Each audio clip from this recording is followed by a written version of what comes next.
இங்கேருந்து பார்த்தா சிங்கப்பூர் தெரியுமா? இங்க தெரியாது.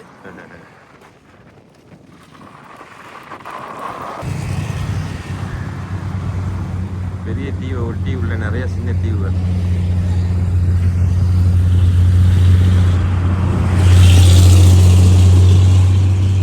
இங்க ஒரு பாலம் தெரியுது பாருங்க. இப்ப நல்லா பாலமே நல்லா பெருசா தான் இருக்கு. பெரிய பாலம். இதுக்கு பார்த்தீங்கன்னா இந்தோனேஷியா கொடியா பறக்க விட்டுருக்காங்க. என்னன்னு சொல்லுங்க. இன்னைக்கு 11/8/26 நிற்கிறோம்.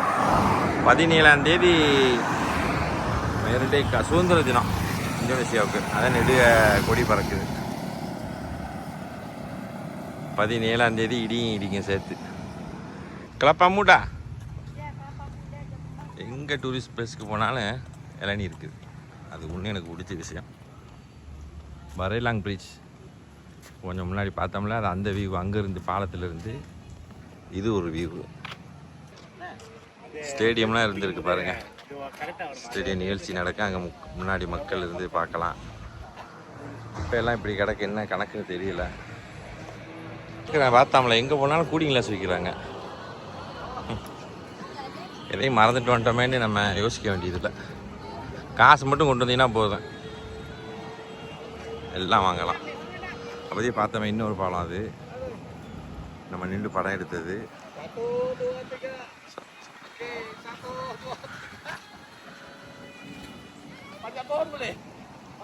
அங்கே ஒரு வியூ இருக்கு பாருங்க. கடையெல்லாம் நிறையா இருக்கு. அதான் இங்கேயே உள்ளவர்களுக்கு ஓகே. நம்ம வெளியூரிலிருந்து வந்த ஆள் பட்டுன்னு சுருக்கமாக பார்த்துட்டு சக்கு புக்குன்னு கிளம்பிட வேண்டியதான். பரேலாங் பிரிட்ஜ்.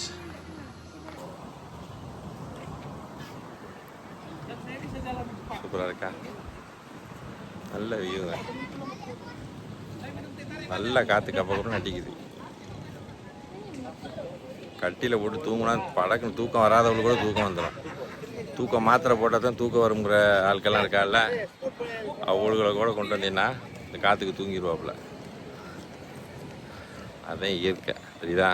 முகம் கொஞ்சம் கருத்துருச்சு. என்ன செய்யுது, வெயிலில் சுற்றுறோம்ல, அது சரியாக போயிடும். ஓகே ஃப்ரெண்ட்ஸ், மேலேருந்து பார்த்தோம்ல, கீழே போட் சர்வீஸ்லாம் இருந்துச்சு. ஒரு வழியாக நாங்கள் அப்படியே ஒரு போட்டில் ஒரு ரைடு போகலான்ட்டு முடிவு பண்ணி இறங்கிட்டோம் களத்தில். ஆமாம், இந்த பாலத்தை பாருங்கள் மக்களே. பல வியூவில் காட்டியாச்சே பாலத்தை. பெரிய கதை ஒன்று நடந்து போச்சு. போட்டுக்கு ரேட்டு கேட்டாக்கா ஒரு ஆளுக்கு 150,000 ரூபான்னு சொல்லிட்டாங்க. அவ்வளோ வேணான்னு சொல்லி இப்போ இன்னொரு ஆள் வந்து பையன் பின்னாடி பேசுது 50,000 கொடுத்தா போதும் அப்படின்ட்டு. 150 எங்கே இருக்குது, 50 எங்கே இருக்குது ஒரு ஆளுக்கு. ரொம்ப கவனமாக இருக்கேன். நான் கடல் உண்மையில் ரொம்ப அருமையாக இருக்குது. நல்ல ஆழமான கடல் நினைக்கிறேன். ஒரு பக்கம் உட்காந்தா போட்டு அப்படி சாயுது. நல்ல கடல். நல்லா வேமா ஓட்ட சொல்லுங்க. எனக்கு நீச்சல் அடிக்க தெரியாதுப்பா, பார்த்துப்பா. லாஜு பாங். லாஜு நீச்சல் தெரிஞ்சவனுக்கு ஆழத்தை பத்தி கவலை இல்லை. நம்மெல்லாம் உள்ள குதிச்சிருவோம். ஆமா, மாடு மேய்க்கணுமா, மரம் ஏறணுமா சொல்லுங்க, வலை இழுக்கணுமா, எதுக்கு நம்ம தயார். காடை காவல் காக்கணுமா, நாட்டை காக்கணுமா, உங்களுக்கான உயிரை கொடுக்கணுமா, எல்லாத்துக்கும் நம்ம ரெடி. ஒரு கால் பண்ணுங்க, இப்போ உங்கள்கிட்ட ஒரு மெசேஜ் பண்ணுங்க. அவர்தான் அடுத்த வாட்டி வந்தா இவரை பாருங்க. இவர் தான் 50,000 வந்தாரு. இதுக்கு முன்னாடி 50,000 ரூபாய்க்கு வந்தாரு. இதுக்கு முன்னாடி ஒரு ஆளு 150 சொன்னாரு, 3 மடங்கு கூட. மனசு உடஞ்சிருச்சு. படக்குன்னு நம்ம நாட்டு காசு கணக்கு பண்ணி பார்த்தா தான் நம்மளுக்கு ஒரு கணிப்பு தெரிஞ்சிடுமே. நம்ம மானான்னு சொல்லியாச்சு. அதான் உலகத்தில் எங்கே போனாலும் கடல் இருக்குது, போட்டு இருக்குது, கப்பல் என்ன ஃப்ரிட்ஜ் இருக்குது, எல்லாமே இருக்குது. இப்படி விலை சொன்னீங்கன்னா யார் வருவாங்க அப்படின்னு ஒரு போட்டு ஒன்று போட்டேன். என்ன சொல்றியா, ஒரு அழுத்தழுத்துனா தாய்லாந்து இங்கிட்டு.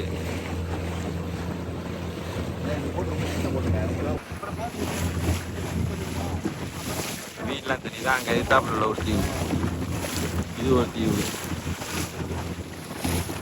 நிறைய தீவாக தான் இருக்குது. சுற்றி தீவுகளாக சூழப்பட்ட ஒரு தீவு தான் பாத்தாம் தீவு. எப்படி தீவுகளால் சூழப்பட்ட ஒரு தீவு தான் பாத்தாம் தீவு. பாலம் தெரியுதா? 3 பேரும் எங்கேயே பார்த்த மாதிரி இருக்கா?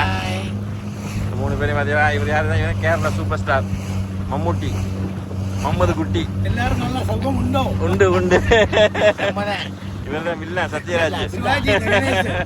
பின்னாடி ஒரு ஆள் இருக்கிறாரு பாருங்க.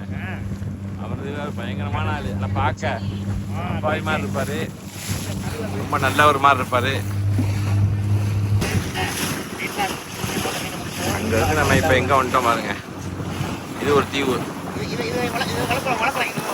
இதான் பூலாவ் பாத்தாமுக்கு பக்கத்துல இருக்கிற பூலாவ் புசார். இலாக்காவில் இருக்கிற பூலாவ் புசார் அந்த மாதிரி நல்லா இருக்கு பாருங்க. வீடியோ கூட கடல் ஓரத்தில் கட்டி இருக்கிற வீடு இருந்தாலும் அழகா ஓரளவுக்கு யூனிஃபார்மா இருக்கு.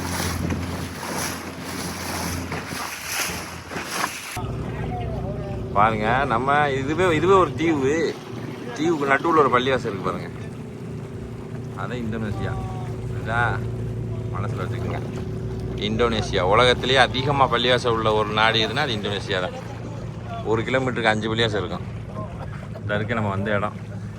ஒரு ரவுண்டு சுற்றி வந்தாச்சு இந்த தீவை. இந்த தீவை அங்கிட்டு அந்த பக்கமாக சுற்றிக்கிட்டு இந்த பக்கமாக வெளியாகணும். தெரியுதா? சரியா? போமா போமா.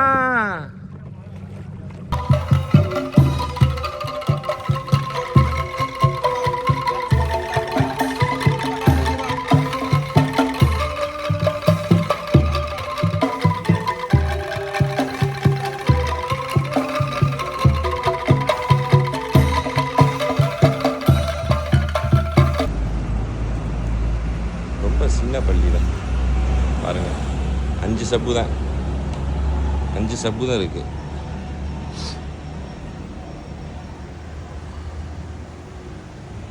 இங்கிட்டு பெண்கள் தொழுகிறதுக்கு பக்கத்தில் ஒரு டேவான் மாதிரி எங்கிட்டு. இந்தோனேசியாவில் சீன பாத்தாமில் சீன மக்களை குறவு. அதில் சீன முஸ்லீம்கள் இன்னும் குறவாக இருப்பாங்கல்ல. ஓகே ஃப்ரெண்ட்ஸ், நம்ம பாத்தாம் இந்தோனேசியாவில் பாருங்கள் சீன முஸ்லீம் பள்ளிவாசல் ஒன்று இருக்குது.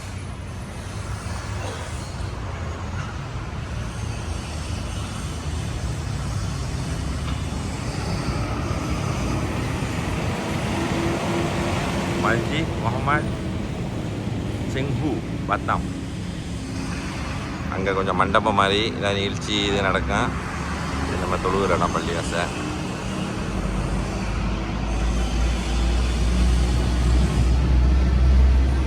எதுவும் டொனேஷன் பண்ணணும்னா QR ஸ்கேன் பண்ணி ஏற்றி விட்ருங்க உங்களால் முடிஞ்சதை.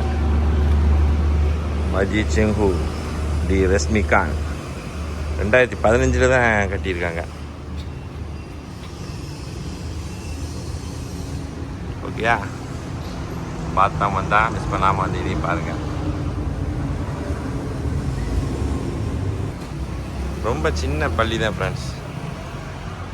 பாருங்கள், ஒரு 5 சப்பு தான் இருக்குது. 5 சப்பு, ரொம்ப சின்ன பள்ளி. இங்கிட்டு பெண்கள் தொழுகிறதுக்கு எல்லாம் பாருங்கள். ரொம்ப சின்ன பள்ளி தான். சைனீஸ் மக்களை குறவு. அதில் சைனீஸ் முஸ்லீம் இன்னும் குறவாக இருப்பாங்கல்ல, அது போதும் நினச்சிருப்பான்னு நினைக்கிறேன். இதனால் மக்கள் அதிகம் வந்தாலும் அட்ஜஸ்ட் பண்ணி தொழுகிற அளவுக்கு இடம் இருக்குங்களா தொழுதுடலாம்.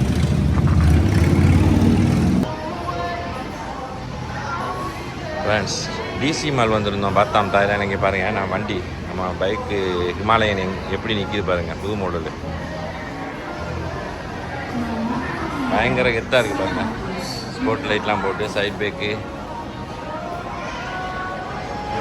டோர் கேஸு, சைட் கேஸு எல்லாம் போட்டு சரியான வண்டிங்க இது. நாங்கள் லடாக் போயிருக்க போகும்போது இந்த வண்டி தான் பாவிச்சோம். நான் ஓட்டம்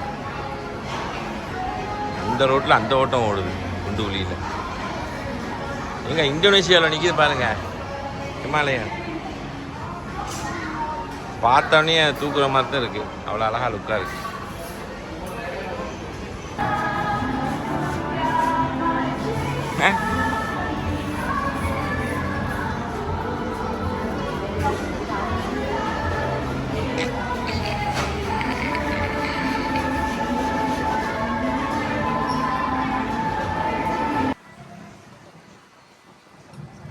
ஃப்ரெண்ட்ஸ் மதியம் சாப்பிட்டு அப்படியே லைட்டாக வந்தோம் பீச் பக்கம். நல்லா அருமையாக தான் இருக்குது. இது என்ன குரங்கு? மனுஷ குரங்கு. இதுக்கு மனுஷ குரங்குன்னு பேர்னா மனுஷன் மாதிரியே இருக்குல்ல. குளம்ல இதே நடந்துக்கிட்டு இருக்கு. டிக்டாக்